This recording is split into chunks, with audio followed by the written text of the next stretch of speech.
सोमवती अमावस्या की पूजा विधि विधान एवं कथा। प्रातःकाल मौन रहकर किसी भी पवित्र नदी में स्नान करें या घर पर स्नान करें, इससे पितरों को शांति मिलती है। सूर्य एवं तुलसी को जल अर्पण कर गायत्री मंत्र का उच्चारण करें। तुलसी की 108 बार परिक्रमा करें। शिव की प्रतिमा पर जल चढ़ाएं। गाय को दही चावल खिलाएं। हो सके तो पूरा दिन मौन व्रत धारण करें। पीपल के पेड़ के पास जाएं, वहां पास ही तुलसी भी रखें। उस पर 2 दही रोली, चंदन, अक्षत, फूल माला, दही, काला तिल चढ़ाएं।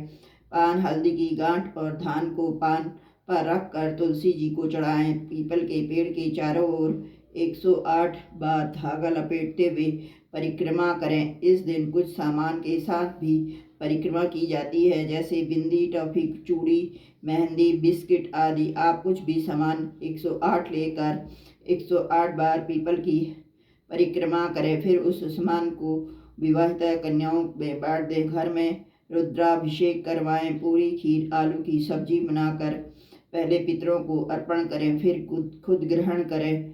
कपड़े, अन्न, मिठाई का दान करें।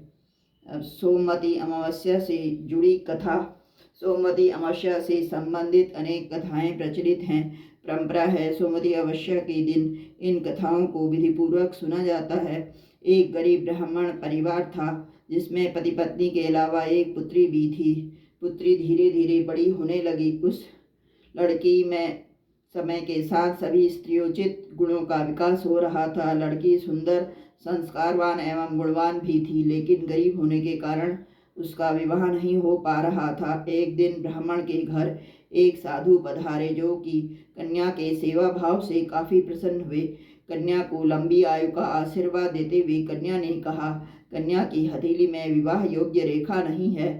ब्राह्मण दंपति ने साधु से उपाय पूछा कि कन्या ऐसा क्या करे कि उसके हाथ में विवाह योग बन जाए।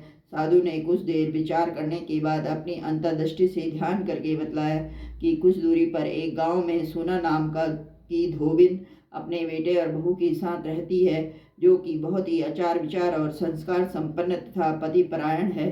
यदि यह कन्या उनकी सेवा करे और वह महिला इसकी शादी में अपने मांग का सिंदूर लगा दे, उसके बाद कन्या का विवाह हो, तो इस कन्या का वैधव्य योग मिट सकता है। साधु ने यह भी बताया कि वह महिला कहीं आती जाती नहीं है। यह बात सुनकर ब्राह्मणी ने अपनी बेटी से धोबिन की सेवा करने के लिए कहा। कन्या सुबह ही उठकर सोना धोबिन के घर जाकर सफाई और अन्य सारे काम करके अपने घर वापस आ जाती। सोना धोबिन अपनी बहू से पूछती है कि तुम तो सुबह सुबह उठकर सारे काम कर लेती हो और पता भी नहीं चलता। बहू ने कहा, माँ जी, मैंने तो सोचा कि आप ही सुबह उठकर सारे काम खुद ही खत्म कर लेती हैं, मैं तो देर से उठती हूँ। इस पर दोनों सास बहू निगरानी करने लगी कि कौन है जो तड़के ही घर का सारा काम करके चला जाता है। कई दिनों बाद धोबिन ने देखा कि एक कन्या मुंह अंधेरे घर में आती है और सारे काम करने के बाद चली जाती है।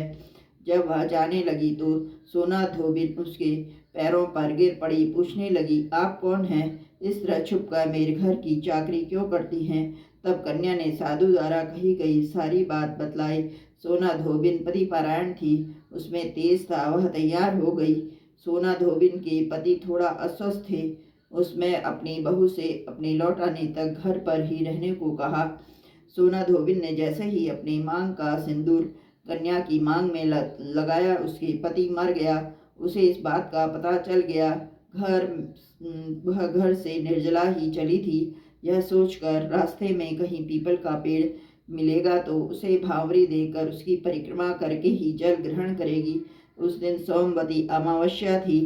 ब्राह्मण के घर मिले पुए पकवान की जगह उसने ईंट के टुकड़ों से 108 बार भावरी देकर 108 बार पीपल के पेड़ की परिक्रमा की। उसके बाद जल ग्रहण किया। ऐसा करते ही उसके पति के मुर्दा शरीर में कंपन होने लगा। इसके बाद वे सुखी जीवन जीने लगे।